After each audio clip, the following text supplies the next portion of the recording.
పవన్ కళ్యాణ్ గారు గంటకు ఒక మాట మాట్లాడతారు. ఆయన ఈ 4 సంవత్సరాలు మహా అయితే నువ్వు హెరాస్ చేస్తావు. ఆఫ్టర్ సమ్ టైం వేరే టైం మారినప్పుడు నిన్నెవరు కాపాడతాననేది నువ్వు చూసుకోవాలా. మీ పిల్లలు సనాతన ధర్మం గురించి తిరుపతి టెంపుల్కి వచ్చారు. మీ పిల్లలు ఏడ్చేసరికి మీకు అక్కడ కదిలిందా?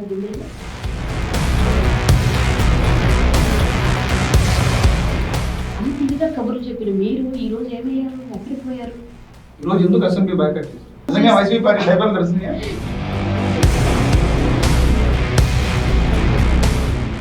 డైపర్లు తడుపుకునేవాడా, డైపర్లు తడిపించేవాడా? మీకు కూడా అక్కడ నుంచి స్క్రిప్ట్ వచ్చారు. మీకు వ్యక్తిగతంగా మీకు రైట్ ఎవరు ఇచ్చారు? వ్యక్తిగతంగా ఎవరైనా చనిపోయి ఏదన్నా అగాత్యాలు జరిగితేనే జగన్ బెంగళూరు నుంచి ఆంధ్రప్రదేశ్ వస్తారు. ఒక విషయం, చనిపోయితే జగన్ ఉంటాడు, శవం కనపడితే వైసీపీ ఉంటాడు. వస్త్రధారణ మీద కూడా జగన్ కామెంట్ చేశాడు. పసుపు చీర కట్టే తప్ప అని చెప్పి శర్మ కట్టారు. చీరలు కూడా వర్ణిస్తారా వైసీపీ వాళ్ళు? నేను ఆ సిస్టమ్ నుంచి డేటా చోరీ తీసుకోవడం నేను మా జగన్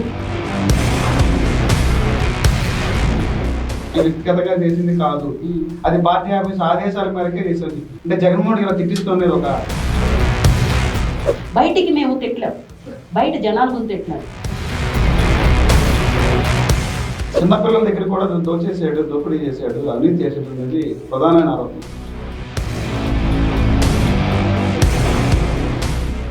రెండు విషయాలు ఏదైతే ఉంటుంది, లాస్ట్ టైం ఎలాగో మీరు ఈవీఎంస్ మేనేజ్ చేసి అంటే డబ్బులు పంచుకుంటూ వెళ్తే జనాలకు ఉపాధి పవన్ కళ్యాణ్ గారు మెళ్ళలో 2 డబ్బులు వేసుకుని నా అనుకుంటా ఎంత కొంత చించుకున్నారో. మైక్ లేకపోయినా పర్లేదు, రాష్ట్రం తినిపించి ఉండొచ్చు ఆయన అరిసిన అరుపు. ఈ రోజు ఏంటి అరుపు? వెల్కమ్ టు ఎస్4 మీడియా. నేను మీ రాజ్ కమాల్ బడిపాటి.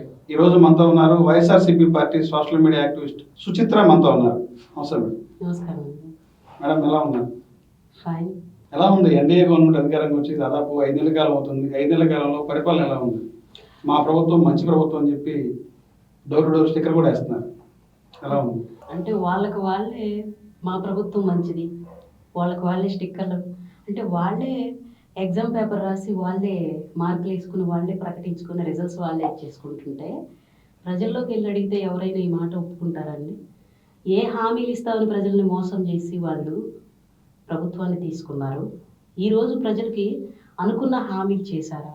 చేయకుండానే హామీలు చేసినట్టు మళ్ళీ మాదే మంచి ప్రభుత్వం అని చెప్పి స్టిక్కర్లు అంటారు. దీనిలో అంటే ఫూల్స్ అయింది ఎవరు? ప్రజల మిమ్మల్ని నమ్మి మీకు ఓట్లేసి మీకు అధికారాన్ని ఇస్తే ఈ రోజుకి వచ్చి ఒక్క పథకంలో కూడా సరైన మంచి జరగలేదు ఎవరికి కూడా. ప్రతిదీ కూడాను ఒక సిస్టమేటిక్గా ఉన్నదంతా కూడా మొత్తం అటు ఇటు చెదిరిపోయినట్టు అయిపోయింది. ఈరోజు ఫీజులు కట్టాలనుకోండి, కాలేజీ వాళ్ళు పెట్టే హెరాస్మెంట్ అనేది కాలేజీ పిల్లలు పడుతున్నారు. స్కూల్ పిల్లలు భోజనం విషయంలో భోజనం కోసం కూడా బాగుంది అని పిల్లలు తల్లిదండ్రి ఇంటి దగ్గర పెట్టేది కూడా తినకుండా ఇంతకు ముందు ఉన్నది జగనన్న ప్రభుత్వం ఉన్నప్పుడు స్కూల్కి వెళ్ళిపోయి చాలా ఇష్టంగా స్కూల్లో గడపడానికి ఇష్టపడ్డారు. అక్కడ చదువుకోవటానికి కానీ ఆ వాతావరణం కానీ పిల్లలకి ఇచ్చిన సేఫ్టీ ప్లస్ ప్రతి స్కూల్ దగ్గర కూడా నీట్నెస్ మెయింటెనెన్స్ కానీ అరే మేము చదివేది ఇలాంటి స్కూల్ ఇలాంటి బిల్డింగ్లా అనుకోని లేకుండా మంచిగా ప్రతిదీ కూడా నాడు నేడన్న పథకం కింద చాలా చక్కగా ఇంప్రూవ్మెంట్ చేసి లోపల బుక్స్, టేబుల్స్, ఇన్ఫ్రాస్ట్రక్చర్ అంతా కూడా మంచిగా చేసి చాలా చక్కగా ఉంది. ఈరోజు అలాంటి పరిస్థితి ఉందా? సార్ మాకు మంచి భోజనం పెడితే మేము చదువుకుంటాము, మేము తింటుంటే మాకు సరైన ఇది ఉండట్లేదు అని చెప్పి వేరే జిల్లాలో మెనూ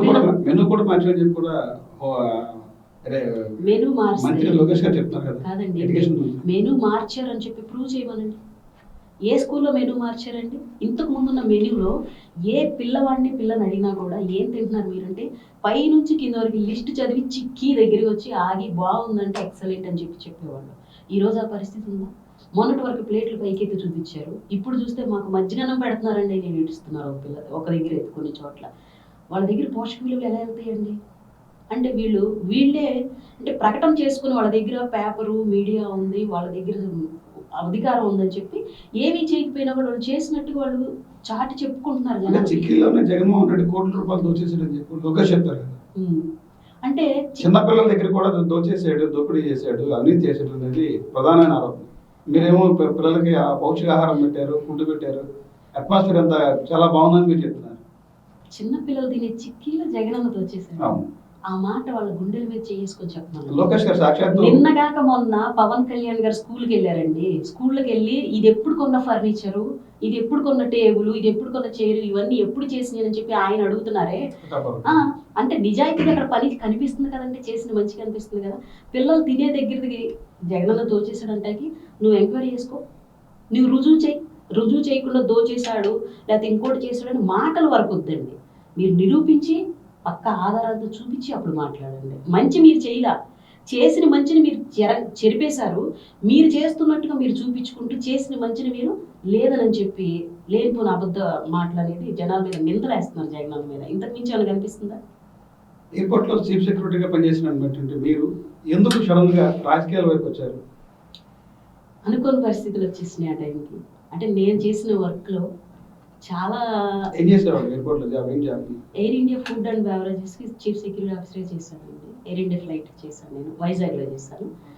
ఆ టైంలో నేను అంటే వాళ్ళ పేర్లు అన్నీ ఇప్పుడు ప్రస్తావించకూడదు. అక్కడ జరుగుతున్న అరాచకాలు కానీ అక్కడ జరిగిన కొన్ని విషయాలు కానీ against of the security, against of the rules ఇవన్నీ కూడాను వాళ్ళు ఎగైనెస్ట్ ఉండటం, కొన్ని మా జగనన్నకి ఇబ్బంది పెట్టడం మొన్న జరిగిన కొన్ని పరిస్థితులు ఉన్నాయి. వాటన్నిటి విషయాల్లో కూడా ఫస్టే నేను గెస్ట్ చేయటం, ప్రతిదాన్ని పాయింట్ ఆ టైంకి ముందే నేను వాళ్ళకి చీఫ్ సెక్యూరిటీ ఆఫీసర్గా ఉన్నాను. అప్పటికే నేను అతను ఆల్రెడీ క్వశ్చన్ చేస్తున్నా, నీ పేర్లు ఈ రెండిట్లో తేడా ఉంది, నువ్వు ఇలా వచ్చావు, నీకు ఎవరు రెఫరెన్స్ ఇచ్చారు, నీ సర్టిఫికేట్స్ తీసుకురా అని ప్రతిదీ కూడా నేను అతను క్వశ్చన్ చేస్తాను. అంటే చాలా స్టోరీ అనమాట అవన్నీ చేసినప్పుడు వాళ్ళకి కొంచెం మండింది. అంటే ఈ అమ్మాయి ప్రతిదీ కూడాను పాయింట్ చేసి అడుగుతుంది, ప్రతిదీ గుచ్చి బయటికి తీస్తుంది అని చెప్పి వేణుగోపాల్ సిఎస్ఓ ఉన్నారు అక్కడికి, ఎయిర్పోర్ట్ చీఫ్ సెక్యూరిటీ ఆయన, ఈ ఓనర్స్ వీళ్ళందరూ కూడాను ప్రతిదీ అడుగుతుంది, ప్రతిదీ రూల్ వైజ్గా అంటుంది. మేమేం చెప్పినా కానీ పెద్దానికి తల ఆడించట్లేదు. తీరా చూస్తే ఈ అమ్మాయి ఏమో జగన్ గారికి చెల్లి, బాగా ఫాలోవరు. ఇక్కడ విషయాలు ఏమైనా తీసుకెళ్ళి అక్కడ ఫాలో అన్నీ దాటేస్తుందేమో అన్న ఉద్దేశంతో నన్ను చాలా సఫర్ చేశారు. నా మీద దొంగతనంకి ఇది కూడా చేశారండి, దొంగతనం ఇది చేశారు. ప్లస్ వాళ్ళ ఆఫీస్లో నాకు ఇచ్చిన సిస్టమ్ దగ్గర నా సిస్టమ్ పని చేయకపోతే వాళ్ళ ఆఫీస్లో పని చేసుకోమని చెప్పి సిస్టమ్ అప్ చెప్పి నేను వాళ్ళ సిస్టమ్ నుంచి డేటా చోరీ చేసి కూడా నేను మా జగనన్నకి అంటే అసలు అది ఎందుకు పనికిరదు, మా జగనన్నకి జూజు ఇలాంటిది ఆ డేటా నేను చోరీ చేశానని కూడా దాని గురించి నా మీద చాలా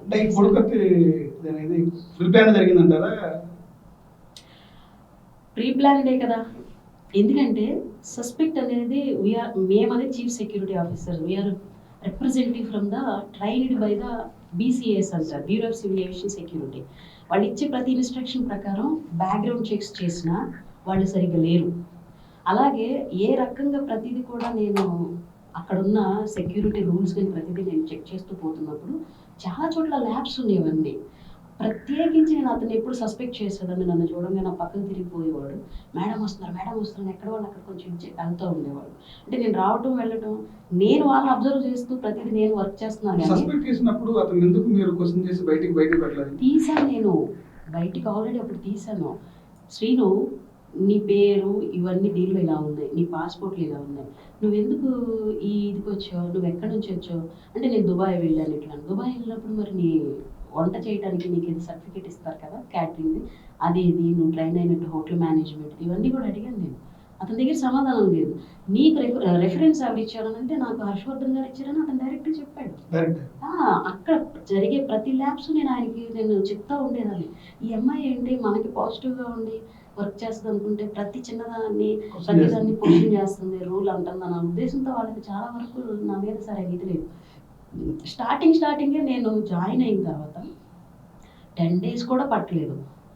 నా బ్యాక్గ్రౌండ్స్, నేను ఎవరు ఫాలోవర్ని, అసలు బై ద స్టార్టింగ్ ఓటీసీ ఈ మొత్తం వాళ్ళు ఇది చేసుకుంటే మ్యాక్సిమం వాళ్ళకి అర్థమైపోయింది ఆమె జగన్ గారికి అత్యంత పెద్ద బిగ్ ఫ్యాన్. జరగక ముందు మీరు జగన్ గారికి జరిగిన తర్వాత నో జగన్ అన్న వైఎస్ రాజశేఖర రెడ్డి గారు పెద్ద ఆయన ఉన్నప్పటి నుంచి మా ఫ్యామిలీ కాంగ్రెస్ తర్వాత నుంచి మేము ఎయిర్పోర్ట్లో ఉన్నా ఎక్కడున్నా కూడా అన్న ఎయిర్పోర్ట్కి వస్తున్నాడంటే జే క్లాస్లో ఫస్ట్ సీట్ ఏలో కూర్చునేవాడు. అది కూడా విజయవాడ ఎయిర్పోర్ట్లో నేను చేసినప్పుడు అన్న స్టార్టింగ్కి వచ్చినప్పుడు కూడాను మేము సిస్టమ్లో అప్డేట్ చేసేవాళ్ళం అన్నకి. ఎందుకంటే అదే సీట్ అన్న ఎక్కువ సెంటిమెంట్కి ఇష్టంగా కూర్చుంటాడు అనేవాళ్ళు. అందుకే అన్నకి అలర్ట్ చేయడానికి బ్లాక్ చేసి పెట్టేవాళ్ళు. దానిలో కూడా నేను ప్రాబ్లం ఫేస్ చేసా ఒకప్పుడు. ఆ విషయాల్లో కూడా అన్న వస్తారంటే అన్నతో పాటు భాస్కర్ రెడ్డి గారు అని చెప్పి ఆయన బెంగళూరులో ఉంటారు. ఆయన ఫోన్ చేసేవాళ్ళు, మేడం మీ అన్నగారు వస్తున్నారంటే ఓకే సార్. అన్న ఇక్కడ నుంచి ఫ్లైట్ దాకా వెళ్ళే వరకు వాట్ ఈస్ వాట్ ఎవ్రీథింగ్ అంటే మాకంటూ ఒక అంటే వర్క్ వైజ్గా మేము వర్క్కి ఓకే చాలా జాగ్రత్తగా వర్క్ వైజ్గా మేము రూల్ వైజ్గా వెళ్ళేవాళ్ళం. పర్సనల్గా కూడా చాలా జాగ్రత్తగా కనిపెట్టుకుని ఉండేవాళ్ళం. అన్న వెళ్ళాడు సార్, డిపార్చర్ అండి బాగానే వెళ్ళారు అంత ఓకే, ల్యాండ్ అయింది సార్, ఇప్పుడే వచ్చినారు సార్, ఓకే అంత ఫైన్. వీళ్ళు బయట ఉండిపోయేవాళ్ళు, వీళ్ళకి ఏదైనా తెలియాలంటే కూడా నేను కొంచెం హెల్ప్ చేశాను ఆ విషయంలో అయితే. మీరు వైఎస్ఆర్సీపీ పార్టీలో మీకు ఇచ్చేటువంటి గౌరవం ఏంటి? పార్టీ అండి ఇప్పుడు మా జగన్ అన్న ప్రతి ఒక్కరిని గౌరవించుకుంటూ అంటే ఎవరు ఆ టైంకి అన్న ముందుకు వస్తే ప్రతి ఒక్కరిని తన ప్రేమ అభిమానం గౌరవిస్తాడు. ఏ ఆడపిల్లను కూడా కించపరిచి మాట్లాడడం కానీ లేకపోతే వీళ్ళతో ఏంటని వదిలేసి వెళ్ళటం చేయడం. ఎయిర్పోర్ట్లో నుంచి ఇప్పుడు వచ్చినా కూడా ఎవరు వెళ్ళినా లేకపోతే ఎవరన్నా అన్నాన్ని పిలుస్తుంటే పక్కన ఉన్న సెక్యూరిటీ వీళ్ళందరూ ఒకసారి వద్దు తీసుకెళ్ళిపోతూ ఉంటారు. కానీ అన్న మాత్రం ముందుకు కదలలేడు. ఇలా వెనక్కి తిరిగి చూడటానికి ప్రయత్నం అసలు అంటే పిలుస్తుంటే ముందుకు సాగదు అడుగు. అలాంటి అభిమానం చూపిస్తాడు. గౌరవం అయినా కూడా ఇప్పుడు ఒక వ్యవస్థలో అందరం కలిసి ఉంటున్నాం. లేడీస్ అనేసరికి ఆటోమేటిక్ కాంపిటీషన్ ఉంటుంది. కొంతమందికి కొన్ని రకాలుగా ఉంటుంది, అందరూ ఒకేలాగా ఉండరు. కాబట్టి చిన్న కొన్ని ఉంటాం. దాన్ని మనం ఎవరైనా నేను లెక్కలు తీసుకోను. ఎందుకంటే ఒక దగ్గర ఉన్నప్పుడు పార్టీలో మీకు ఇచ్చిన ప్రాధాన్యత ఏంటి? జగన్మోహన్ రెడ్డి గారి కోసం జాబ్ మానేశారు. జాబ్ మానేసి పార్టీలో యాక్టివ్గా ఉన్నారు. గతంలో రాజమండ్రిలో యాక్టివ్గా వర్క్ చేశారు. ఎన్నికల ముందు విజయవాడ పరిసర ప్రాంతాల్లో కూడా పార్టీ కృషి చేశారు. పార్టీలో మీకు ఇచ్చినటువంటి గౌరవం ఏంటి? ప్రాధాన్యత ఏంటి? మీ పార్టీలో ఎటువంటి ప్లేస్ ఇచ్చారు? ప్రాధాన్యత ఏముంది, నేను ఇప్పుడు అన్నం కలవాలంటే వెళ్తున్నా, చక్కగా అన్నం కలుస్తాను, నా తల మీద చేయి పెడతాడు, బ్లెస్ చేసి ఏం తల్లి బాగున్నామని చక్కగా పలకరిస్తాడు. పక్కన ఎవరున్నా కూడా అమ్మాయి పార్టీ తన ఇదిలో ఉంది కదా అని తన వాళ్ళు బాగానే అసోసియేట్ అవుతున్నాం. నెక్స్ట్ అన్న దగ్గరికి వెళ్ళేటప్పుడు కూడా అన్న ఓడిపోయినప్పటి నుంచి కూడా నేను అన్న దగ్గర రోజు వెళ్తూ ఉండేవాళ్ళం. తర్వాత కొంత చిన్న ఏదో అంటే కొంత జెల్సీ ఫీల్ అయ్యి కొంత చిన్న అరమరికలు జరిగినాయి. బట్ దాన్ని నేను కొన్ని ఎందుకంటే ఎగైనెస్ట్ ఆఫ్ ద రూల్స్ ఏదైనా జరిగినప్పుడు ఫ్యూచర్లో పాడైపోతాయి. కాబట్టి సంబడీస్ ఎవరు ఏదో ఒక రూమర్ క్రియేట్ చేశారని తెలిస్తే దానికి నేను కొంచెం రివర్స్గానే నేను రియాక్ట్ అయ్యాను. దాన్ని కూడా అక్కడ జరుగుతున్న లోపాలను కూడా నేను భయపెట్టుకుని కొంచెం మాట్లాడింది అయితే ఉంది. బట్ నేను ఎవరిని అబ్యూస్ చేయాల, ఉన్న విషయాన్ని మాట్లాడుతూ లైవ్ నుంచి నేను మా జగన్కి నేను అప్పీల్ చేశాను. వైఎస్ఆర్సీపీ పార్టీలో ఒక టీము కర్మాగారం లాగా ఒక 100 మంది ఎంప్లాయీస్ని పెట్టి అప్పుడు ప్రతిపక్షం టీడీపీ పార్టీ నాయకుల్ని, కార్యకర్తలు, టీడీపీ నాయకులు, ముఖ్య నాయకుల్ని, కుటుంబ సభ్యుల్ని అసభ్యకరంగా పోస్ట్ చేశారని ఈరోజు ప్రధానమైన ఆరోపణ. దానిలో భాగంగా ఈ రోజున సోషల్ మీడియా అరెస్టులు జరుగుతుంది. ఏం చెప్తారు మీరు? ఇదంతా జగన్ అండర్లోనే జరుగుతుందా, కంట్రోల్లోనే జరుగుతుందా? పార్టీ కంట్రోల్ సంబంధించి వాస్తవం ఏంటంటే ఇప్పుడు మీరు కూడా చాలా సార్లు కూడా మీరు కూడా పోస్టులు కూడా పెట్టారు. పార్టీ పాలసీలకు సంబంధించి కానీ ఏదన్నా కౌంటర్ ఇస్తే ఏదన్నా స్టేట్మెంట్ దానికి వెంటనే రియాక్ట్ అయ్యేవారు, పోస్టులు పెట్టేవారు. మీకు కూడా అక్కడ నుంచి స్క్రిప్ట్ వచ్చేది, మీరు కూడా అదే కర్మాగారం నుంచి బయటకు వచ్చారు. మేము స్వచ్ఛందంగా అన్న కోసం పనిచేసేవాళ్ళం. ఈరోజు జాబ్ కూడా పోయినా కూడా లేకపోతే ఇంకొక దగ్గర ఉన్నా కూడా లేకపోతే ఆ రోజు నేను నష్టపోయానని నాకు ఏదో రకంగా అమ్మాయిని భర్తీ చేయాలి, తన లాస్ని మనం రీఫిల్ చేయాలని అన్నాను. ఇది చేస్తే కూడా ఆశపడలేదు నేను. బికాజ్ ఏదైనా ఆశపడి వచ్చు అన్నేది ఇస్తాడు చేస్తాడని చేసేవాళ్ళు వేరే ఉంటారేమో. That is them cells. అంటే వాళ్ళు అది ఏది లేకుండా ఎవరు కూడా చేయడానికి కూడా లేదు ఈ రోజుని బట్టి. సో నేను ఆ టైంకి నాకున్నది ఏంటంటే నేను నిజాయితీ కలిగిన కార్యకర్తని, నేను నిజాయితీ కలిగిన చెల్లిని, అన్న కోసం చాలా ఇదిగా ఉన్నవాళ్ళు ఉన్నారు, నమ్మకంగా ప్రాణం ఇచ్చేవాళ్ళు ఉన్నారని అన్న సంతోషించాలి. అన్నకు తెలియాలి నా కోసం ఇలాంటి చెల్లెళ్ళు ఉన్నారు, ఇంత నమ్మకంగా ఉన్న వాళ్ళు ఉన్నారు, ఏం ఆశించకుండా నిస్వార్థంగా పనిచేసే వాళ్ళు ఉన్నారు అని అనుకుంటారనే మేము అన్న కోసం నేను ముందుకు వచ్చాను. అదర్వైజ్ అర్థం కాలేదు. పార్టీ సెంట్రల్ ఆఫీస్ నుంచే ప్రతిపక్షాలకు సంబంధించిన పార్టీ ఎవరైతే నాయకులు ఉన్నారో వారి మీద పోస్టులు పోస్ట్ చేయండి, వారి కుటుంబ సభ్యుల మీద అప్పీల్ చేయండి, ఇలా చేయండి అని చెప్పి పార్టీ ఆఫీస్ నుంచే కంట్రోల్ చేస్తూ ఉంటారు. ఒక కర్మాగారం లాగా ఒక ఎంప్లాయీని క్రియేట్ చేసి బురద జరుగుతున్నారు, సోషల్ మీడియాలో యాక్టివ్ గా పనిచేస్తున్నారు అనేది ప్రధాన ఆరోపణ. దానిలో ఒక భాగంగా మీరు కూడా కొన్ని పోస్టులు పార్టీ సంబంధించిన కూడా పోస్టులు పెట్టారు. శ్రీరెడ్డి కూడా ఇదే విషయం మన సోషల్ మీడియా కూడా ట్రోల్ చేసింది. పార్టీ ఆఫీస్ నుంచి వచ్చింది, సజ్జల రామకృష్ణారెడ్డి చేయమంటేనే చేశాను, నేను చేసిన ప్రతి స్క్రిప్ట్ కూడా పార్టీ ఆఫీస్ నుంచే వచ్చింది, దీనికి నాకు సంబంధం లేదు అని చెప్పి సాక్షాత్తు శ్రీరెడ్డి చెప్పింది. సజ్జల సారు శ్రీరెడ్డితో మాట్లాడేంత టైం సజ్జల సార్ కదా. లెట్ మీ అసలు మనం జస్ట్ లాజిక్ మాట్లాడదాము. ఇఫ్ నేను ఇప్పుడు వెళ్ళానంటే సాయంత్రానికి అవుతుంది సార్ని కలిసేదాన్ని, ఎందుకంటే ఆయన దగ్గర కంటిన్యూ వస్తూనే ఉంటారు.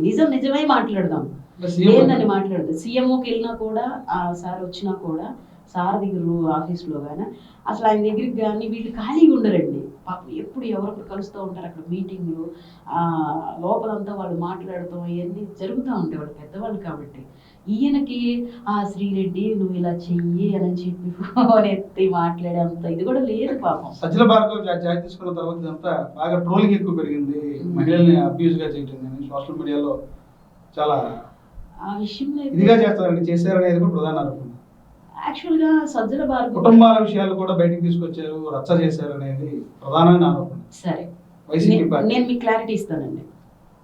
టీడీపీ వాళ్ళ అన్నందుకే కదా ఈరోజు అరెస్టులు చేస్తున్నారు, ఆ పోస్టులు చూసే కదా వాళ్ళు అరెస్టులు చేస్తున్నారు. ఇదే అబ్యూజ్ అనేది భారతమ్మ గారి మీద, చాలా మంది ఆడవాళ్ళ మీద, విడుదల రజనీ గారు, వీళ్ళందరి మీద ఫస్ట్ నుంచి రోజా గారి మీద అందరి మీద చేయబట్టే కదా వీళ్ళు కూడా పర్సనల్గా వాళ్ళు అటాక్ చేస్తుంటేనే వీళ్ళు పర్సనల్గా వాళ్ళని అటాక్ చేశారు. మేబీ డిజిటల్ ఇది మీడియా వీళ్ళు స్టార్ట్ చేసిన దగ్గర నుంచి ఏదైనా డిబేట్, అది కూడా మేము చేసిన ప్రతి డిబేట్ కూడా మా దగ్గర ఉంటాయి, మీరు చూసినా తెలుస్తూ ఉంటాయి. దానిలో కూడా నలుగురు లేడీస్ కలిసి మేము డిజిటల్ చేసిన ఒక విషయాన్ని ప్రశ్నించడం వరకే, లేదు ఒపీనియన్. వ్యక్తిగతంగా మీకు రైట్ ఎవరు ఇచ్చారు? వ్యక్తిగతంగా ఎవరిని అటాక్ చేయలేదే మేము. వైసీపీ ఉన్నటువంటి ఎవరైతే సోషల్ మీడియా యాక్టివిస్టులు ఉన్నారో వ్యక్తిగత దోషులకు లేదు, వ్యక్తిగత హననం చేశారని చెప్పి కూడా ప్రధానమైన ఆరోపణ ఈ రోజు. సాక్షాత్తు హోంమంత్రి గారు కూడా ఇదే ప్రస్తావిస్తున్నారు. నోరు తెరిచి పలానా వాళ్ళు భార్యలు పలానా వాళ్ళు ఇలా అని చెప్పి మాట్లాడింది ఎవరు? పోస్ట్ అంటే ఒక సోషల్ మీడియాలో యాక్టివ్గా ఉన్న వాళ్ళు ఉంటారు. ఇప్పుడు నేనున్న సుచి అక్కని నాకు చాలా మంది తమ్ముళ్ళు ఫ్రెండ్స్ ఇట్లా ఉంటారు. నా గురించి ఎవరన్నా నేను మాట్లాడిన ఒక మంచి ప్రశ్న నేను ప్రశ్నించినందుకు కూటమిలో దేని గురించి అన్నా వాళ్ళు వెంటనే నాకు పెట్టే కామెంట్స్ కొన్ని ఉంటాయి. నాకు తెలియదు ఎంతమంది వీళ్ళకి రియాక్ట్ అయ్యి కామెంట్ పెడుతున్నారని నాకు తెలియదండి. కింద వెంటనే వీళ్ళు కూడా తిరిగి వాళ్ళకి ఆన్సర్ చేస్తారు, ఇదిరా పరిస్థితి నువ్వు వెళ్తాయి మాట. అలా నాకు తగిన వాళ్ళు నన్ను అంటే చూడలేక అంటారు. అలాగే వాళ్ళని అన్నప్పుడు వీళ్ళు చూడలేక వీళ్ళ అభిమానులు చెల్లెళ్ళు తమ్ముళ్ళు మేముందాం అంటే మేమంటే అబ్యూస్ చేసి అన్పార్లమెంటరీ మాట్లాడడం కానీ అట్లీస్ట్ ఇప్పుడు జగనన్న ఏమన్నా కూడా జగనన్న విషయంలో కానీ భారతమ్మ గారి విషయంలో కానీ పార్టీ విషయంలో వెంటనే రియాక్ట్ అవుతాం. That is my responsibility, we are the protector of party. మేము అందరం కలిసి ఆడపిల్లలు ఆడపడుచులు ఉన్నది అసభ్యంగా ఎవరు మాట్లాడలేదండి. చాలా వరకు నేను అంటాను వాళ్ళే ఫేక్ అకౌంట్లు క్రియేట్ చేసుకుని మా వాళ్ళ పేర్ల మీద వాళ్ళే చేశారని ఎవరికి తెలుసు? Who's knows. ఇప్పుడు అధికారం వాళ్ళ చేతిలో ఉంది కాబట్టి ఈ అకౌంట్ అని లాక్కొచ్చి నానా రకాలుగా నువ్వు ప్రశ్నిస్తున్నావు. ఈ రోజు ఎవరైతే ఉన్నారో సోషల్ మీడియా యాక్టివిస్ట్ గా అరెస్ట్ చేయబడ్డారు, బొరగడ్డ అనిల్ గాని వరరెడ్డి గాని వీళ్ళంతా కూడా ఎవరైతే మాకు పార్టీ ఆఫీస్ నుంచి వచ్చింది, జగన్ గారు తిట్టమంటే తిట్టాము, సజ్జల ఇచ్చిన స్క్రిప్టే మేము చేసాము, మేము వ్యక్తిగతంగా చేసింది కాదు, అది పార్టీ ఆఫీస్ ఆదేశాల మేరకే చేసామని చెప్తున్నారు. అంటే జగన్మోహన్ ఇలా తిట్టిస్తున్నది ఒక ఆనందం. అక్కడ టైం ఎక్కడ ఉంది, వాళ్ళు ఎప్పుడు మాట్లాడారు?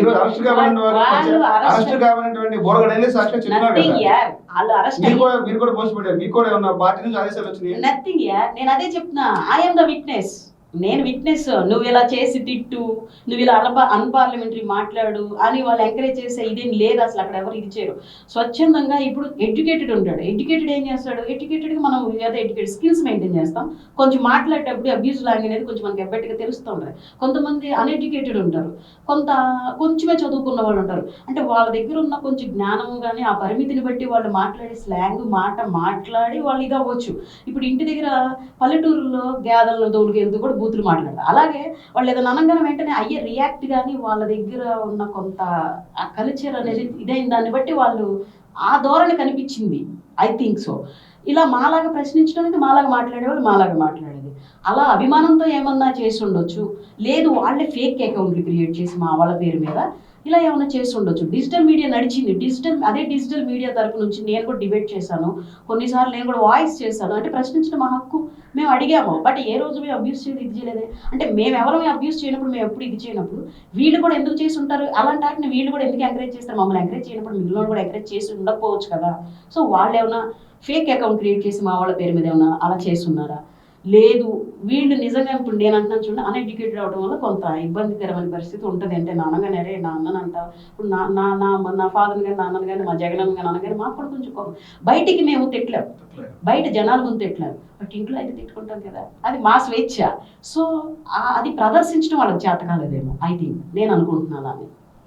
గతంలో మహిళలకు ఏదన్నా అన్యాయం జరిగితే ఊరుకునే పరిస్థితి లేదు, ఏ ఆడబిడ్డకి అన్యాయం జరిగినా నేను ముందుంటాను, తాట తీసానన్న పవన్ కళ్యాణ్ గారు ఈ రోజున మహిళల భద్రత గురించి మాట్లాడితే మహిళల్లో కూడా చైతన్యం రావాలి, మీరు కరాటే నేర్చుకోవాలి, ఎవరో వస్తా ఏదో చేస్తారనే కాదని అని చెప్తారు. ఒక మహిళగా మీరు ఏం చెప్తారు?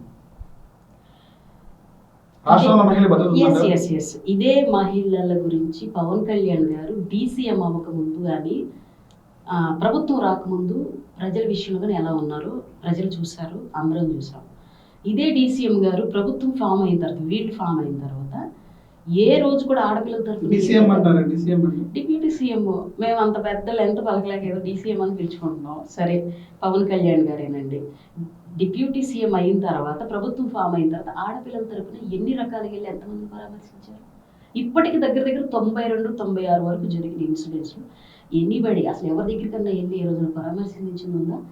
అంత ఇదిగా కబుర్లు చెప్పిన మీరు ఈ రోజు ఏమయ్యారు? ఎక్కడికి పోయారు? ఏ రోజైతే మీ పిల్లలు సనాతన ధర్మం గురించి తిరుపతి టెంపుల్కి వచ్చారో ఆ రోజు జనాలందరూ చూసినప్పుడు కొంతమంది పిల్లలు బాగున్నారని చూసా. అఫ్ కోర్స్ అబ్యూజ్ అనేది ఎవరిని చేసినా అది తప్పే. నా పిల్లలు లాంటి వాళ్ళే, మీ పిల్లలు లాంటి వాళ్ళే, ఆయన పిల్లలు కానీ ఎవరైనా ఆడపిల్లలమే, మనమేమి అనొద్దు, చేయొద్దు. ఇఫ్ ఎనీబడి సభ్యత సంస్కృతి ఉందాం. ఎవడో ఉంటాడు మీ వాళ్ళే మీ దానిలో ఉండి మీరు గిట్టక చేయించే వాళ్ళు కూడా ఉండొచ్చు, ఐ థింక్, అవునా కదా? మనం ఎదుగుతున్నామంటే పక్క నుండి కొంతమందికి కలిగే ఎలా ఉంటాయి, అలా మీ పిల్లల మీద ఎవడన్నా మీ వాళ్ళే చేయించారేమో మనకైతే తెలియని విషయం. మీ పిల్లలు ఎప్పుడైతే బోర్ని ఏడ్చారో అప్పుడు మీలో కదలికి వచ్చింది. అప్పటి వరకు ఎవరైనా ప్రశ్నించారా మీరు? ఇదేంటి అని ఎవరికైనా అన్యాయం జరిగితే తల్లిదండ్రుల దగ్గరికి ఎప్పుడైనా మీరు పరామర్శించారా? మీ పిల్లలు ఏడ్చేసరికి మీకు అక్కడ కదిలిందా గుండెలో? మరి అందరు ఆడపిల్లలు అలాంటి వాళ్ళే కదా. మీరు బాధితయుతమైన పరిస్థితిలో ఉండి మీరు ఎందుకు బయటకు వచ్చి మీరు ఎందుకు అడగలేదు ఈరోజు? ఆ భద్రతలని ఏమైంది?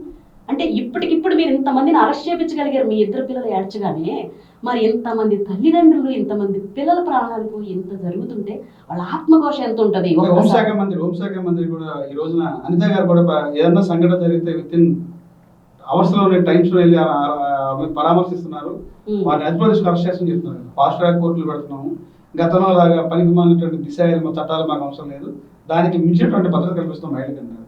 మీరు ఒక మహిళ ఏం చెప్తారు? అది దిశ పెట్టిన తర్వాత ఎంత క్రైమ్ తగ్గింది, దిశ తీసేశాక ఎంత క్రైమ్ పెరిగింది.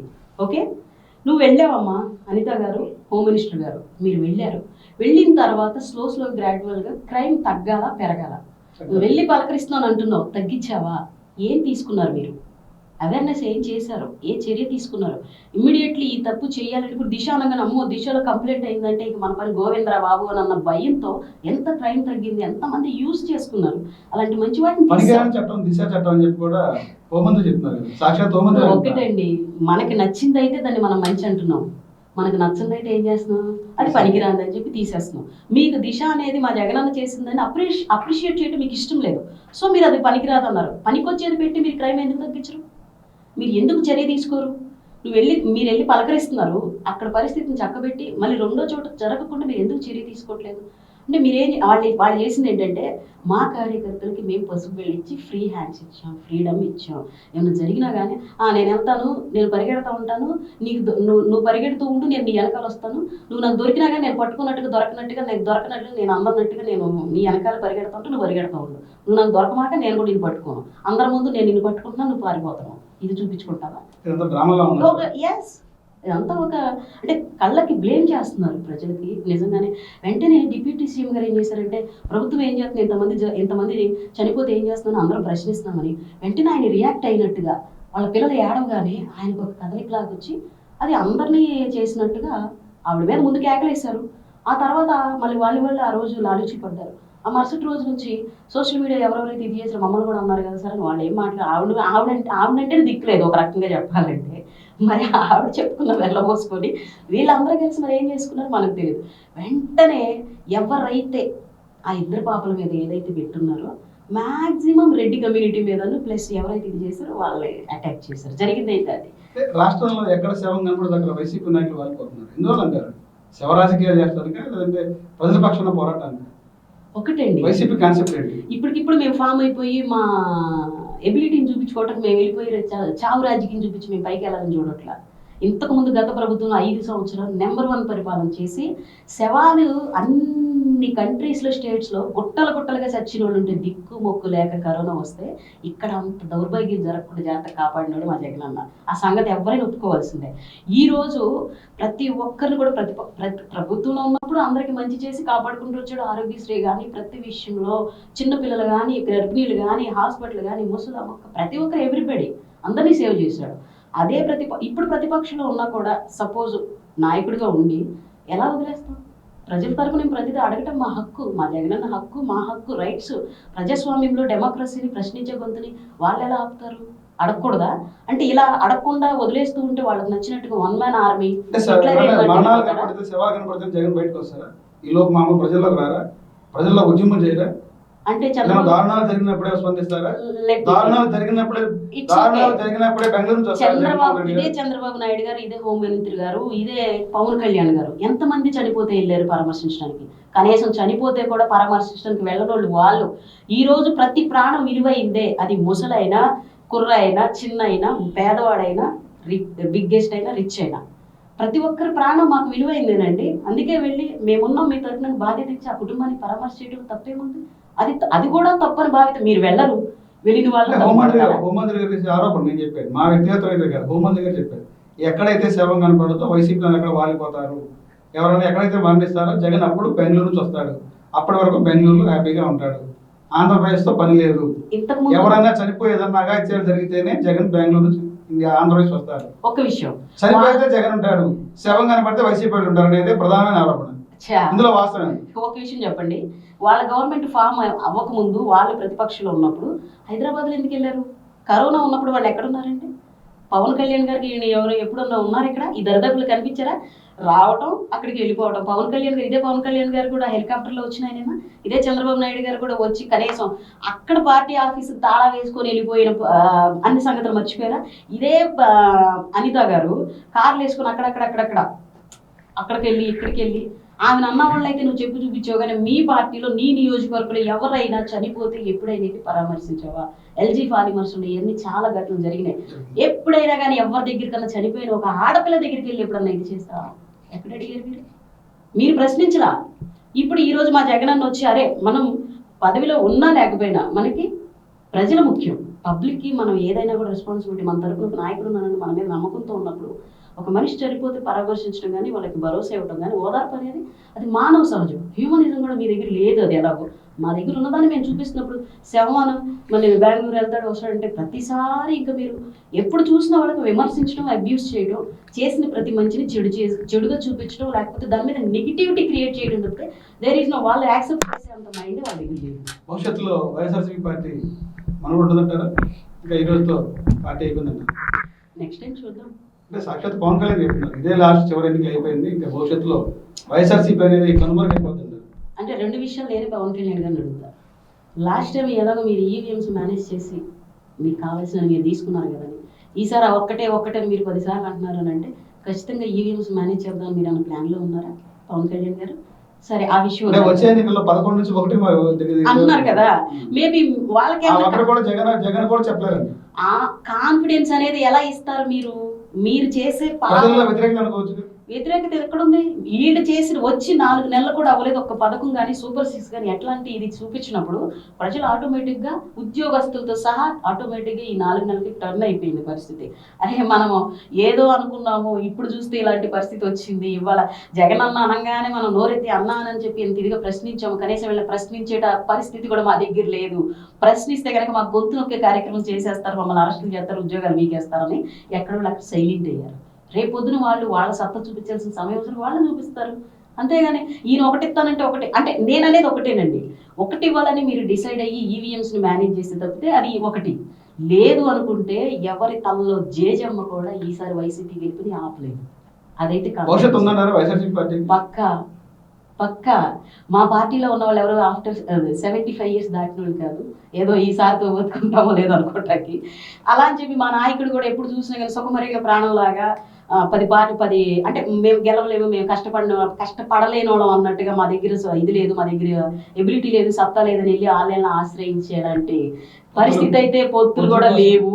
కష్టపడి కిలోమీటర్ల దూరం నడిచి ప్రజల మనసును తెలుసుకొని వాళ్ళ మంచి చెడులు తెలుసుకొని నాయకుడు అయినోడు కాబట్టి సేమ్ మళ్ళీ అలాగేనైనా కానీ తెచ్చుకోవాలి. ఎందుకంటే అన్నకున్న క్రేజ్ అలాంటిది, ప్లస్ అన్న కష్టపడే తత్వం అలాంటిది, ఒకరి మీద ఆధారపడేది అయితే లేదు. వైఎస్ఆర్సీపీ పార్టీకి గతంలో 2019 ఎన్నికల్లో 151 సీట్లు వచ్చింది. ఎందుకు ఘోరంగా ఓటమి పాలైందంటారు? ఇప్పటికైనా జగన్మోహన్ రెడ్డి పార్టీలో ఎందుకు ఇంత ఓటమి పరాభవం చేసింది? ప్రజలు ఎందుకు మనం తిరస్కరించిన? ఈ రోజున అసలు పార్టీకి సంబంధించి ఏమన్నా ఒత్తుమాట అయిందంటారు పార్టీలో? ఇదే విషయాన్ని కూడా సాక్షాత్తు గతంలో పనిచేసినటువంటి మహిళా కమిషన్ చైర్మన్ వాసిరెడ్డి పద్మ గారు కూడా క్వశ్చన్ చేశారు. జగన్మోహన్ విధానాలు నచ్చకే పార్టీలో ఇప్పటికీ పార్టీ ముసుగులో ఎంతో మందిని అన్యాయం చేశాడు జగన్మోహన్ రెడ్డి అని చెప్పి ఆవిడ బయటకు రావడం జరిగింది. పార్టీ నుంచి బయటకు వచ్చారు. దాని విషయం కూడా మీరు సోషల్ మీడియాలో పోస్ట్ కూడా ఇచ్చాను. వాసిరెడ్డి పద్మ గారు ఆవిడ పొద్దున లబ్ధి బెనిఫిట్ అనేది ఇంకే మహిళ పొందడం. ఆవిడ ఆలోచించుకుంటే మనస్సాక్షితో బై ద బేసిక్లీ మనం ఎలా వచ్చాం, మన పరిస్థితి ఎలా మెరుగుపడింది, మనకి ఎవరు ఆదరించారు, ఎవరు చేయించారు. ఈ రోజు నువ్వు ప్రతిపక్షం ఆ పార్టీలోకి వెళ్ళి నిన్ను వాళ్ళు రానివ్వటానికి కారణం కూడా మా జగనన్న నిన్ను ఉమెన్ కమిషన్ గా చేసి నిన్ను అంత హోదాలో పెట్టబట్టే, లేకపోతే ఉమెన్ కమిషన్ ఇచ్చినా నాకు స్వేచ్ఛ ఇవ్వలేదు.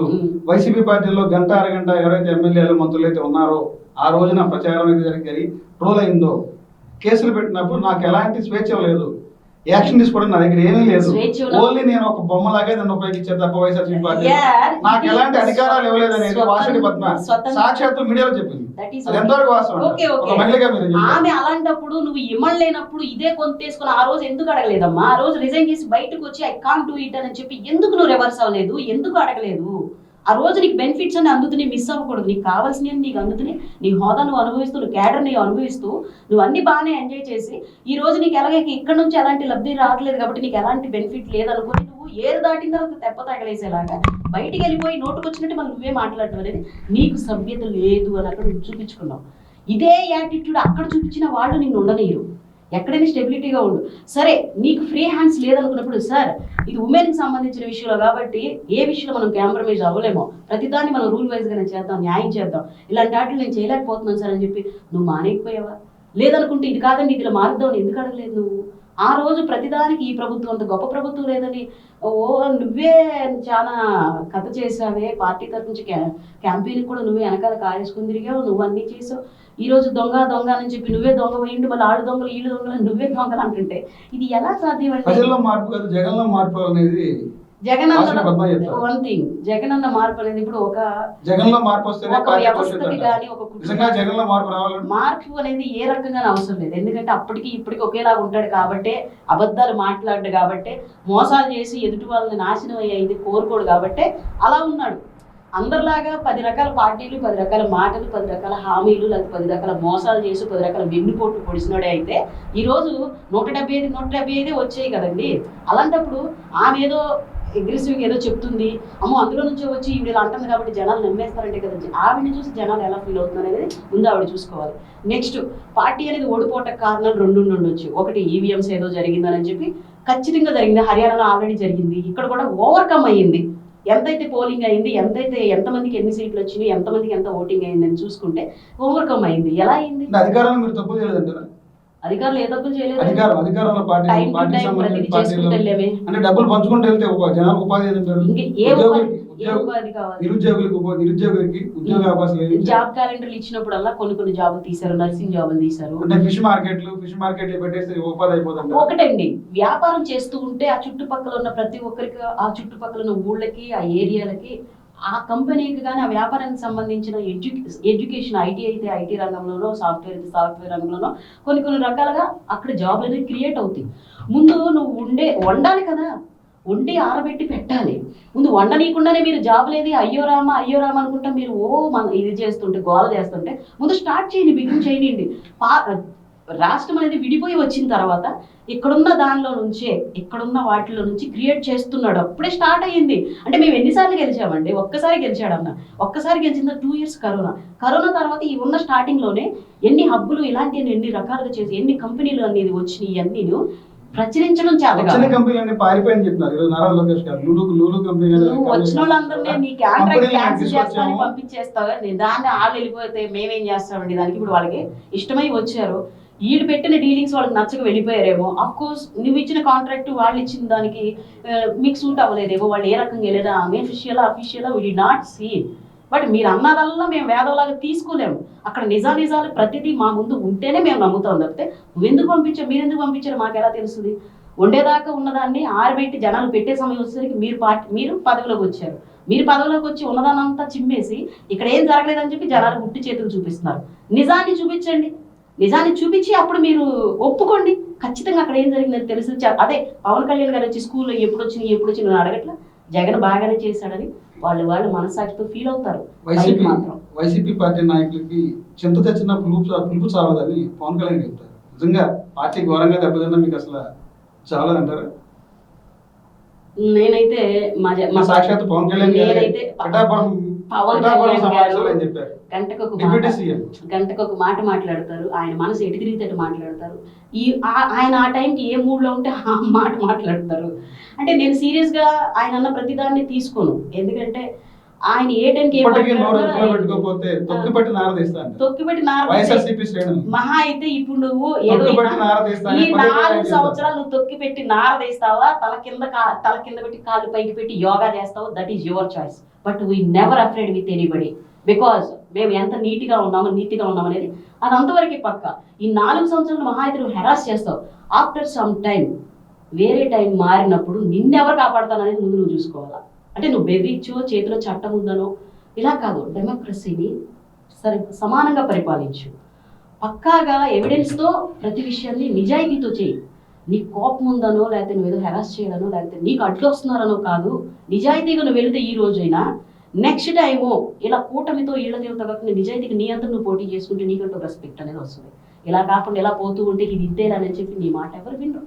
తల్లికి చెల్లికి న్యాయం చేయలేని జగన్మోహన్ రెడ్డి రాష్ట్రానికి ఏం చేస్తారు అనేది ప్రధానమైన ఆరోపణ. సాక్షాత్తు ఆస్తుల విషయంలో తల్లిని చెల్లి కూడా కోర్టులు లాగారంట. ఏం చెప్తారు మహిళగా మీరు? తల్లిని చెల్లిని చూసుకోకుండానే తల్లి జగన్ ఇప్పుడు వైఎస్ రాజశేఖర రెడ్డి గారు ఉన్నారండి, ఆయన సీఎంగా పరిపాలించిన పార్టీలో పనులని చూసుకుంటే తల్లిగా ఆమె బాధ్యత ఆమె చేసుకున్నారు కదా. అలాగే అన్నీ ఆయన చూసుకోబట్టే కదా అంతా కూడా అక్కడ చక్కబడింది. వీళ్ళు ఎవరన్నా చేశారా అవన్నీ? చక్కబెట్టింది ఎవరండి? జగనన్నే కదా.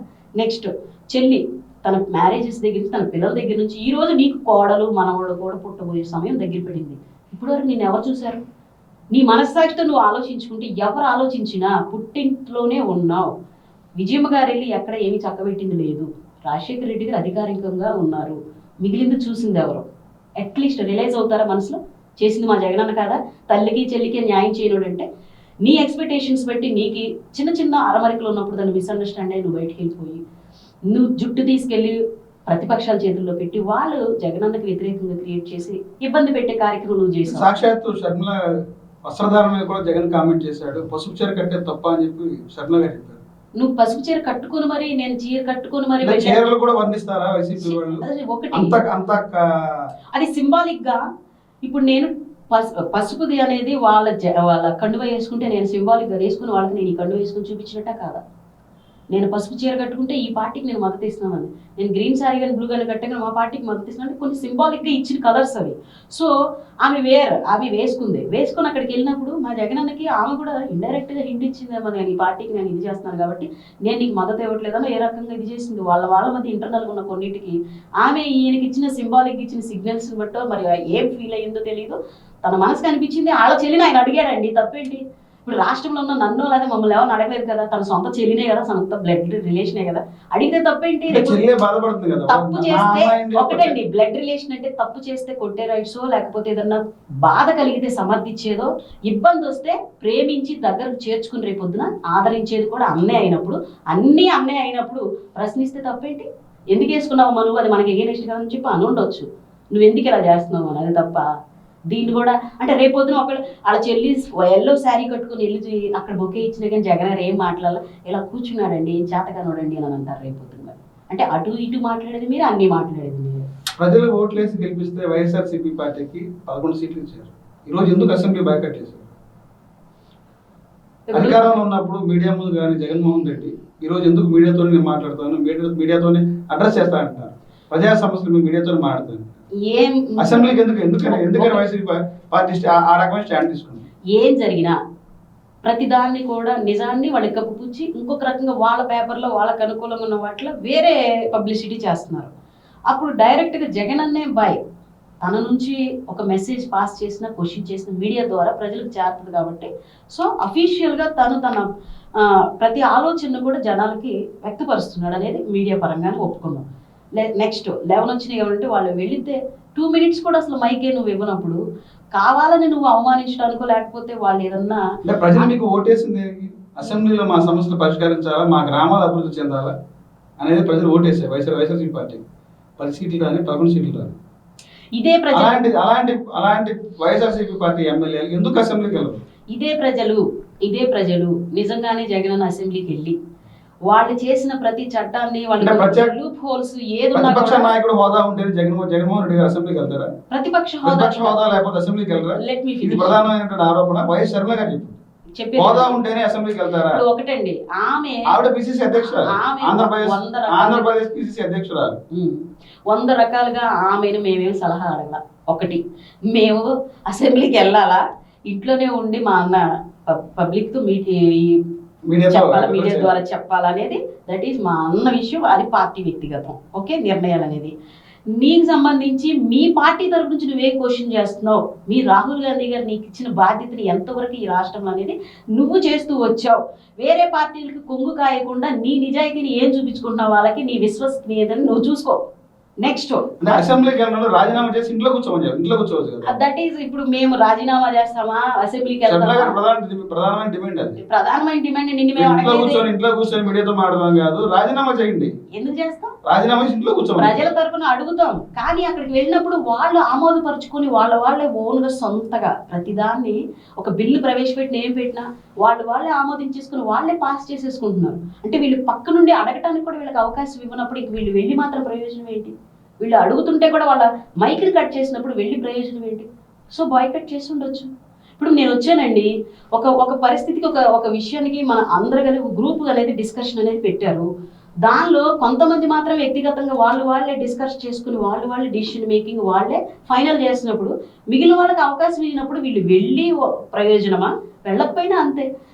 పైగా ప్రజలు ఏమంటారంటే మీరు వెళ్ళి కూడా వాళ్ళు చేసిన ఆ యొక్క బిల్స్ని వీటన్నిటిని ప్రజలకు ఉపయోగకరంగా లేనప్పుడు, ఆమోదయోగ్యంగా లేనప్పుడు మీరు ఎందుకు అపోజ్ చేయలేదంటారు, ప్లస్ ఎలా ఆమోదించారని మళ్ళీ తిరిగి వెళ్ళి అడగవచ్చు. దానివల్ల ప్రయోజనం లేదు కాబట్టి ఆగారు అనమాట. అటు వెళ్ళినా వాళ్ళ నిర్ణయాలే, సొంత నిర్ణయం ఉన్నా ఇక్కడ నుంచి ఎక్స్ప్రెస్ చేసినా కూడా వాళ్ళు ఏం తీసుకునేలాగా లేరు. ఇప్పుడు 1 man army, ఒక అలెగ్జాండరో ఒక హిట్లరో ఈ రేంజ్లో మేమే ఎగ్జామ్ చదువుతాం, మేమే రాస్తాం, మేమే మార్కులు వేసుకుంటాం, మేమే చూపించుకుంటాం. 11 సీట్లు రాజీనామా చేస్తే మళ్ళా బై ఎలక్షన్ వెళ్తే వైసీపీ గెలుస్తుందంటారా? పక్కా వస్తుంది. ఎందుకంటే ఒక ఫస్ట్ మంత్లోనే ఈ అరాచకాలకి జనాలకి ఇబ్బంది అయిపోయింది. నెక్స్ట్ ఈ పథకాలు అనేవి సూపర్ 6 అనేది ఏది సరైన ఇది అవ్వట్లేదు. 15,000 ఇప్పటికీ 100 సార్లు వాళ్ళు ఒక రేంజ్లో చేస్తూనే ఉన్నారు ర్యాగింగ్ అనేది. ఇంకా కొన్ని ఈ లిక్కర్ అనేది కూడా ఇంటింటికి ఒక చిన్న షాపులు లాగా పెట్టేసుకొని వాళ్ళే అమ్మేసుకొని అదంతా ఒక అలాంటి గలిబిలి అయిపోయింది. నెక్స్ట్ ఈ పెన్షన్లో చాలామంది తీసేయడం కానీ సర్వర్ డౌన్ అని కొన్ని కట్ అయిపోతున్నాయి, అది పోయింది. నెక్స్ట్ ఇటు వచ్చేసరికి పిల్లలు స్కూల్ దగ్గర సరైన ఇది లేదు. నెక్స్ట్ జాబ్స్ అన్నారు, ఇంతవరకు ఏమి రాలా. ఒక పక్కన వాలంటీర్స్ ఉన్నారు, వాళ్ళ జీవనోపాధి పోయింది. ఇట్లా ఒక్కొక్కటి చేస్తూ పోతే ఎవ్రీథింగ్ వాజ్ కొలాప్స్. వాళ్ళు ఏ రకంగా ఏది ఇది చేయట్లేదు. గ్యాస్ సిలిండర్ అంటే అదేదో మళ్ళీ కొన్ని నియమ నిబంధనలు అంటున్నారు.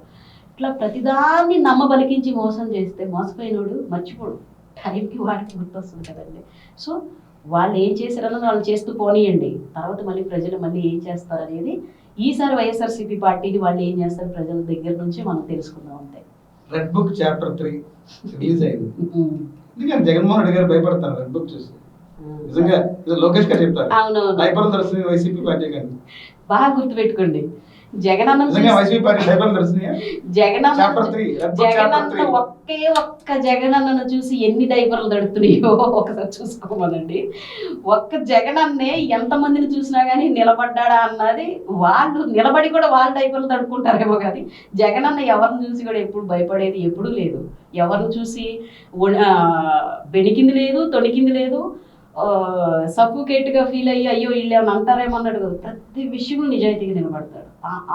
ఆ స్టాండర్డ్, ఆ ఎథిక్స్, ఆ వాల్యూస్ అనేది కూడా, ఆ ధైర్యం, ఇలాంటివన్నీ అందరి దగ్గర ఉండవండి. ఒక ఐకాన్స్ ఉంటారు చూడండి బ్రాండ్, అట్లా మా జగన్ అలా ఉంటాడు. వాళ్ళని చూసి భయపడతాడని కనీసం ఒక చిన్న పిల్లని అడిగింది జగన్ గారు భయపడతాడా అని చెప్పి ఒకసారి మీరు అడిగి చూడండి. చిన్న పిల్లడైనా చెప్తాడు కనీసం అమ్మో జగన్ మావయ్య భయపడతాడు. వైసీపీ నాయకులు మా పేరుందా అని చెప్పి ఏమైపోతుందా ఏంటి, మనం చేసేటువంటి తప్పులుగా పాపం అనుభవించాలి అని చెప్పి భయపడుతున్నారు. నిజంగా వైసీపీలో ప్రభావం ఉందా? ఈవెన్ జగన్మోహన్ రెడ్డి గారితో సహా మీరన్న మాటల లోకేష్ గారు చెప్పిన మీరన్న క్వశ్చన్లోనే ఆన్సర్ ఉంది. రెడ్ బుక్ లో మా పేర్లు ఉన్నాయా, తప్పు చేసినోడు శిక్ష అనుభవిస్తాడా అని చెప్పి అడిగినోడు ఎవడో తప్పు చేసిండు ఒకవేళ భయపడుతున్నాడో మాకు తెలియదు. కానీ మా జగనన్న మాత్రం అసలు ఏ రోజు ఏ రకంగానూ అలా కూర్చొని చక్కగా ఏదున్నా కూడా పద్ధతిగా ప్రతిదీ కూడా ప్రజల ముందు అడగాల్సింది అడగటం, ఎలా చేయాలనేది ప్రతిదీ కూడా వ్యూహం. అది ఆ మైండ్ని గెస్ చేయడం ఎవరి వల్ల కాదు. వీళ్ళు అనుకుంటారు ఏదో మౌనంగా ఉన్నాడు ఏదో సైలెంట్గా చూస్తున్నాడు అనుకుంటున్నారు. తర్వాత ఏంటనేది మీకే అంటే ఈ మౌనాన్ని కూడా వాళ్ళు ఏ రకంగా తీసుకుంటారో ఒకసారి ఆలోచించుకోమనండి. అంటే మేము చెప్పటం కాదు, ఆల్రెడీ వాళ్ళు ఏం చూడనోళ్ళు కాదు జగనన్నని.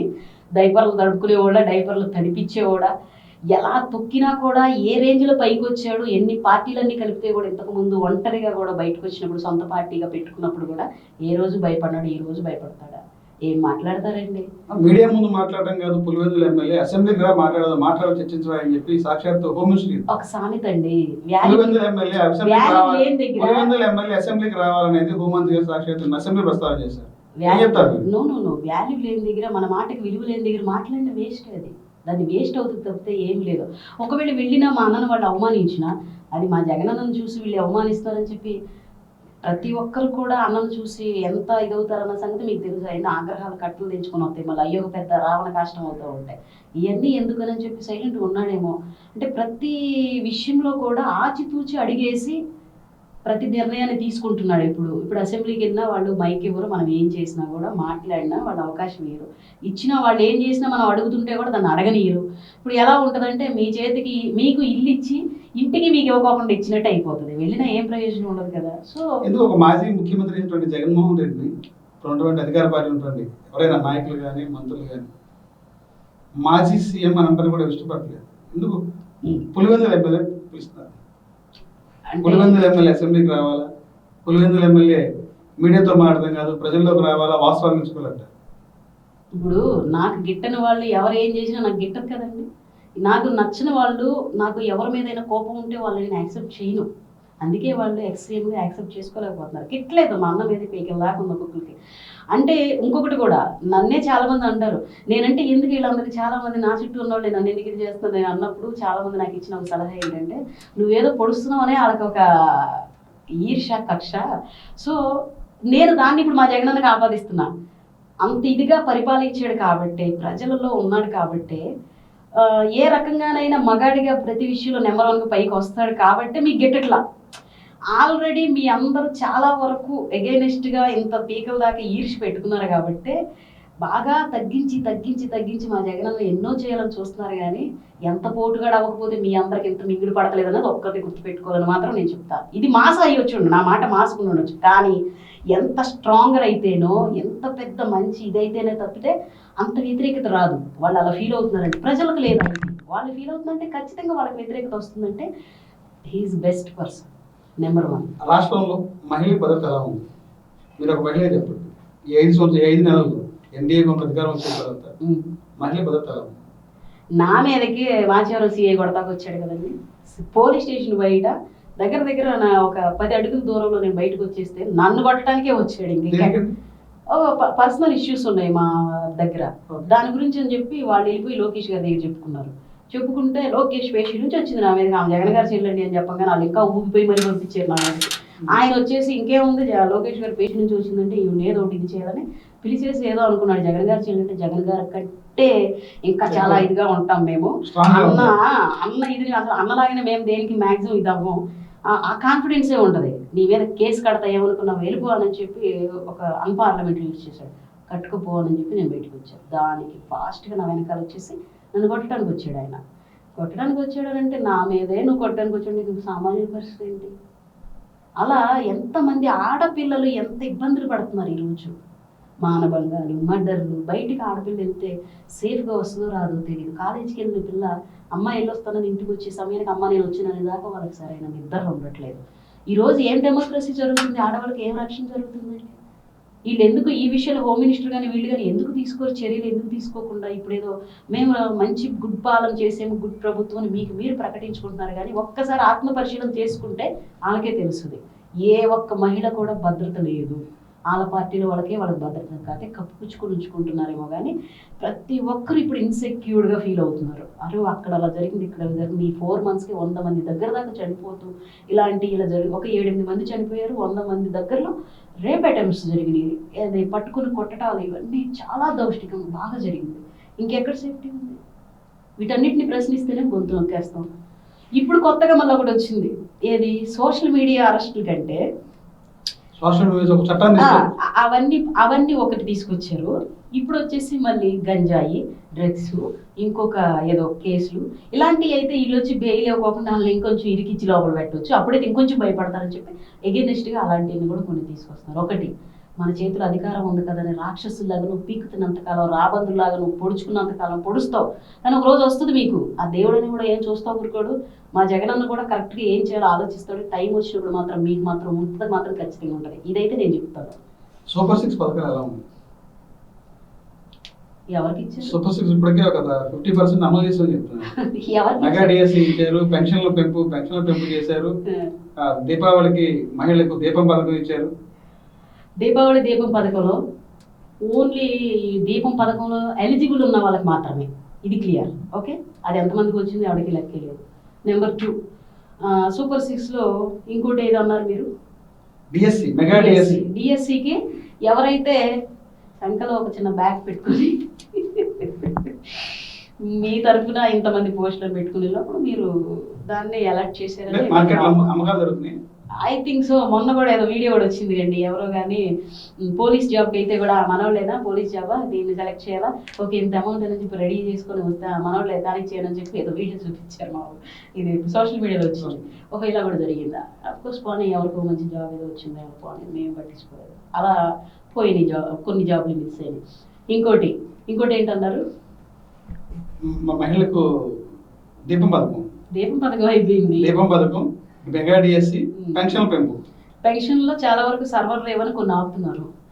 మళ్ళీ ఫ్రీ ఇసుక, మద్యం నాణ్యమైన మద్యం, కొన్ని పెన్షన్లు తీసేశారండి.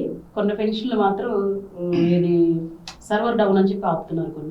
కొంతమందికి అయితే కొన్ని బాగానే పోతున్నాయి అని చెప్పారు, ఓన్లీ పెన్షన్ వరకు. నెక్స్ట్ ఇసుక, పవన్ కళ్యాణ్ గారు మెల్లో రెడ్ టవల్ వేసుకొని నా అనుకుంటా ఎంత గొంతు చించుకున్నారో, మైక్ లేకపోయినా పర్లేదు రాష్ట్రం తినిపించి ఉండొచ్చు ఆయన అరిసిన అరుపులు.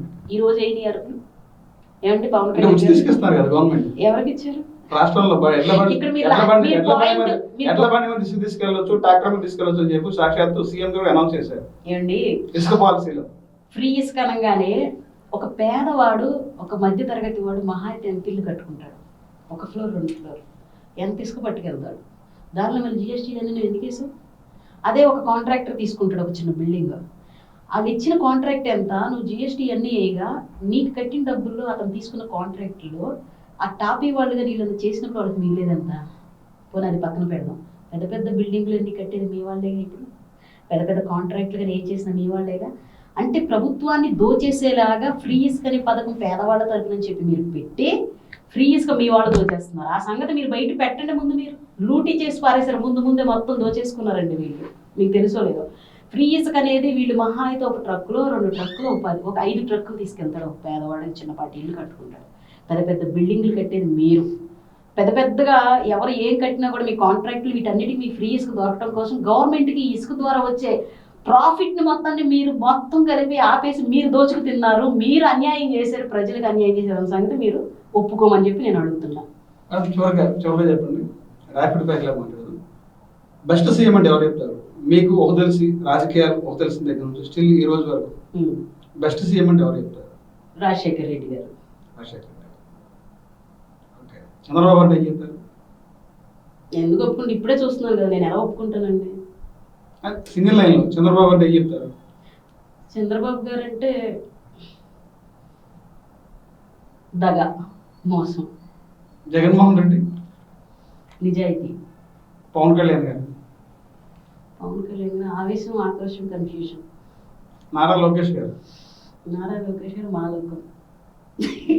ఏ ఒకటి ఓన్ గా ఏ విషయాన్ని కూడా ఆయన చేయలేక భవిష్యత్ సీఎం నేనే చెప్తున్నాను కదా, భవిష్యత్ సీఎం నారా లోకేష్ గారు. అయినప్పుడు చూద్దాము, ముందు ఈ విషయం తేల్చమనండి. మీ ఓన్ గా మీరు మీ నాన్నగారిని మీ ఇది కాదు, మీ ఓన్ గా పార్టీ పెట్టుకుని మా జగన్ లాగా రాగలరా? మీ ఓన్ గా మీరు ఆలయ ఇన్స్ట్రక్షన్ లేకుండా మా జగన్ లాగా కష్టపడి మీరు పార్టీని గెలిపించుకొని క్యాడర్ పెట్టుకొని మీరు సీఎం అవ్వగలరా? నేను మిమ్మల్ని ఛాలెంజ్ చేసి అడుగుతున్నా. అంత ఎబిలిటీ మన దగ్గర లేదు. మీ పార్టీయే మీ సొంత పార్టీ కాదు, మీ తాతగారి నుంచి మీరు ఏదో లాక్కున్న పార్టీ. నెక్స్ట్ వచ్చేసి మీరు కలిసి కష్టపడి మీరు ఓట్లు వేయించుకోలేదు, కూటమి అని చెప్పి ఆన్లైన్లో కలుపుకొని మీరు వచ్చారు. రేపు పొద్దున ఇంకేమి అంటే మీరు చేసే రాజకీయాలు ఏది నీతి ఏదంటే రాజకీయ నీతి ఉందా వాళ్ళకి? ఇప్పుడు చివరిగా చెప్పండి, ఎన్డీఏ గవర్నమెంట్ లో దాదాపు 5 సంవత్సరాలు ఫుల్ఫిల్ పరిపాలన చేస్తారు. జమిలీ వస్తే మళ్ళీ వైసీపీ కలుస్తుంది. ఎలా ఏంటి నమ్మకం? 151 నుంచి 11కి వచ్చారు. 150 మళ్ళా 11 నుంచి 1 కోసం అని చెప్పి పవన్ కళ్యాణ్ గారు పవన్ కళ్యాణ్ గారు అన్నట్టే ఒకవేళ ఈ 11 కాకుండా ఒకటే వచ్చిన, ఇప్పుడే ఒకవేళ ఒకటే వచ్చున్నా కూడా వీళ్ళు చేసే అరాచక పాలనని పోయినసారి మా జగనన్న సీఎం అవ్వక ముందు వీళ్ళందరూ కూడాను ప్రజలు ఏంటంటే, అరే ఈ జన్మభూమి కమిటీలు ఈ రాబందుల నుంచి కాపాడే ఒకడు కావాలి, మనకి ఒక దేవుడు లాంటి వ్యక్తి కావాలి, మనకి మనం దాక్కోవాలనుకున్నారు. అలానే జగనన్న ఎంచుకున్నారు. వీళ్ళకి ఏమనిపించిందంటే అన్ని తీసుకెళ్ళి కాళ్ళ దగ్గర పెట్టంగానే ఎగటేసింది వాళ్ళకి. ఈ రోజు అర్థమైంది అన్నీ మన దగ్గరికి వస్తే మనకి ఎలా ఉంది. మనం మళ్ళీ ఈ రోజు వెళ్ళి ఏదన్నా ఒక డెత్ సర్టిఫికేట్, బర్త్ సర్టిఫికేట్ కోసం వెళ్ళాలంటే కూడా వెళ్ళి మనం ఆఫీసుల చుట్టూ తిరుగుతూ మళ్ళీ సేమ్ మళ్ళీ రాక్షస పాలన, ఒక్కటి కూడా అమలు లేని పథకాలు, ఇవన్నీ ఫేస్ చేసే బదులు పాలు ఇచ్చి ఆవును తెచ్చుకొని తన్ని పంపించి ఏదో తీసుకొచ్చి ఎద్దుని తీసుకొచ్చి పెట్టుకుని దున్నపోతుని తెచ్చి పెట్టుకున్నట్టు అయింది మన పరిస్థితి అని from the heart they realized. People అనేది హార్ట్ నుంచి రిలైజ్ అయ్యారు. ఈసారి మాత్రం కన్ఫర్మ్గా రిలైజ్ అయ్యారు. ఇంతకుముందు కొంచెం కన్ఫ్యూజ్డ్ ఏమన్నా రిలైజ్ అయ్యి మా జగనానికి 151 ఏమో, ఈసారి ఫ్రమ్ ద హార్ట్ వాళ్ళు రిలైజ్ అయ్యారు. కాబట్టి ఖచ్చితంగా డెఫినెట్గా మా అన్న పోయినసారి అన్నట్టు 175 వస్తాయేమో. ఏమో మీరు మీరు మీరు నాకు ఈ మాట గుర్తు చేస్తారేమో, ఎవరికి తెలుసు. మీరు జాబ్ మానేసి పార్టీలో యాక్టివ్గా పనిచేశారు, గవర్నమెంట్ మారిపోయింది. ఈ 5 నెలల్లో ఎప్పుడైనా నేను చాలా తప్పు చేశాను అనిపించిందా మీకు? జాబ్ మానేసి ఈ పార్టీలోకి రావటం, సోషల్ మీడియాలో యాక్టివ్గా ఉండటం మనకు అవసరమా? ఇది కుటుంబ నేపథ్యంలో మనం ఉంటూ ఎందుకు వచ్చింది తలనే పని మీకు ఇప్పుడు అనిపించిందో? 5 నెలల కాలంలో ఉన్న పరిస్థితులు బట్టి. గతంలో మీరు ఒక ఎయిర్పోర్ట్ లో జాబ్ చేశారు, చీఫ్ సెక్యూరిటీ ఆఫీసర్ గా పనిచేశారు. ఇప్పుడున్న పరిస్థితులు చూస్తే ఇప్పుడు అనిపించింది ఆ రోజు, ఇప్పుడు అనిపించింది 5 నెలల కాలంలో నేను పొరపాటు తప్పు చేశానా రాజకీయాల్లోకి వచ్చి, వైసీపీలోకి వచ్చి? నా కొడుకు కూడా అడుగుతాడు ఈ విషయం.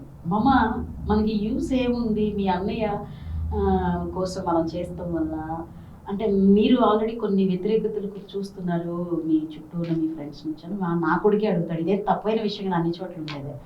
బట్ నేను అంటాను, నాలాంటి ఒక అమ్మాయి కష్టపడితే కౌంటర్ వేస్తే కొంత ఏమైనా ఉపయోగం ఉన్నా, లేకపోతే నా కోసం ఇలాంటి చెల్లెలు ఉన్నారు మా అన్న ఆనందిస్తాడు, ఓకే. బట్ ఎంతమంది మనలాంటి వాళ్ళు సేవ్ అవుతారు, సేఫ్ అవుతారు అనేది ఒక మంచి నాయకుడు వస్తే ఎలా ఉంటుందని మా జగనన్న ఉండాలి కదమ్మా. అందుకే అన్న ఉంటేనే చాలా మందికి మంచి జరుగుతుంది. 10 మందికి మంచి జరుగుతుంది అంటే మనం ఇంత చక్కగా ఇబ్బంది పడే విషయాలు ఏముంది, చిన్న చిన్న విషయాలు వాటిని క్యాజువల్గా తీసుకోవాలి. సో ఉపయోగం ఉందా ఉపయోగం ఉంటుందా అన్నది పక్కన పెడితే ఒక వ్యవస్థలో మనం ఉన్నప్పుడు ఒక మంచి నాయకుడి దగ్గర మనం ఉన్నామనంటే చిన్న చిన్నకి ఏదైనా మంచి చెడు ఏదైనా మనకి ఇది అనిపించినా కూడా అడ్జస్ట్ అవుతూ జాగ్రత్తగా మనం వెళ్ళిపోతుంటే మనకి మన నాయకుడు ముఖ్యం, మాకు మా అన్న ముఖ్యం. ఈ కింద ఉన్న వాళ్ళు వస్తుంటారు పోతుంటారు వెళ్ళిన నేను చాలా మంది అదే అంటారు, సుచి ఉన్నది ఉన్నట్టు మాట్లాడేస్తుంది, రియల్ గానే వస్తుంది అని అంటారు. అంటే అలా మాట్లాడడం వల్ల మీకు ఏ రోజైనా బాధ అనిపించిందా? ఎదురు దాడిలే ఫేస్ చేశాను, చాలా జరిగినాయి. బట్ నేను అన్నది ఒకటే నా గోల్. నా కొడుక్కి నేను ఇదే చెప్పాను. నాకు మా జగన్ అంటే పంచ ప్రాణాలు. ఆ సంగతి మీ అందరికీ తెలుసు. What ever it may be. అయితే అంటే ప్రాణాలు అనేది మాత్రం మన ఫ్యామిలీ ఫ్యామిలీ ప్రొటెక్ట్ అవ్వాలి కదా. ఫ్యామిలీ నా మదర్ వీళ్ళందరూ బాగానే ట్రీట్ చేస్తారు, సెట్ చేస్తారు. మా జగనన్న అయినా రేపొద్దున ప్రభుత్వం వస్తే మమ్మల్ని అనాథలు వదిలేసి ఇదేం కాదు, రేపొద్దున మాకు మంచి ఆ ఫ్యూచర్ నమ్మకం ఉంది. అయితే ఉంది. ఇప్పుడు కూడా మేము అడగాలని కాదన్నాడు. ఖచ్చితంగా వాళ్ళకి ఏంటో చూడమని, ఖచ్చితంగా కలిసిన వాళ్ళకి హెల్ప్ అనేది చేపిస్తాడు. కానీ ఒకటి మేము ఆశించేది చేయట్లేదు. ప్రజెంట్ మా అన్న మీద జరిగే ప్రతి నెగిటివిటీని ముందు మేము వెనక్కి తిప్పుకుంటాం. మా జగనన్నకి ముందు మేము ప్రొటెక్టర్గా ప్రతి ఒక్కరు కూడా అన్న చేతి కింద సైనికులా ఉండాలి. నేను పిలిస్తే నా వాళ్ళు ఉన్నారన్న నమ్మకం ముందు మేము ధైర్యాన్ని మేము కూడా ఇవ్వాలి. ఆయన చేసే ప్రతిదాన్ని మేము ఆమోదించుకుంటూ వెనకాల ఫాలో అవుతూ వెళ్ళిపోవాలి. మేము కూడా అంటే నాకంటే ముందు పెద్ద పెద్ద నాయకులు ఉన్నారు, వీళ్ళందరూ వాళ్ళు నడుస్తూ ఉంటారు. అది వాళ్ళ వెనకాల మేము కూడా అలా వెళ్తూ ఉంటేనే రేపొద్దున మళ్ళీ గవర్నమెంట్ ఫామ్ చేసుకుంటాం. అలా గవర్నమెంట్ ఫామ్ అయిన తర్వాత ఎంతమందికి మంచి జరుగుతుంది అనేది మీకు తెలియదు. చాలా మంది పెన్షన్లు అని రోడ్లకు వెళ్లకుండా ఎలాంటి ఇబ్బందులు పడకుండా కొంచెం ప్రభుత్వం మళ్ళీ ప్రజల దగ్గరికి వెళ్తుంది. ఇలా మంచి జరుగుతుంది అన్నమాట. ఇది ఈ రోజు మన YSRCP party social media activist Suchitra గారితో ముఖాముఖి కార్యక్రమం. భవిష్యత్తులో రాజకీయంగా ఒక స్థాయిలో ఉండాలా, మంచి పదవిలో ఉండాలని చెప్పి నేనైతే కోరుకుంటున్నాను. Thank you. Thank you. Thank you.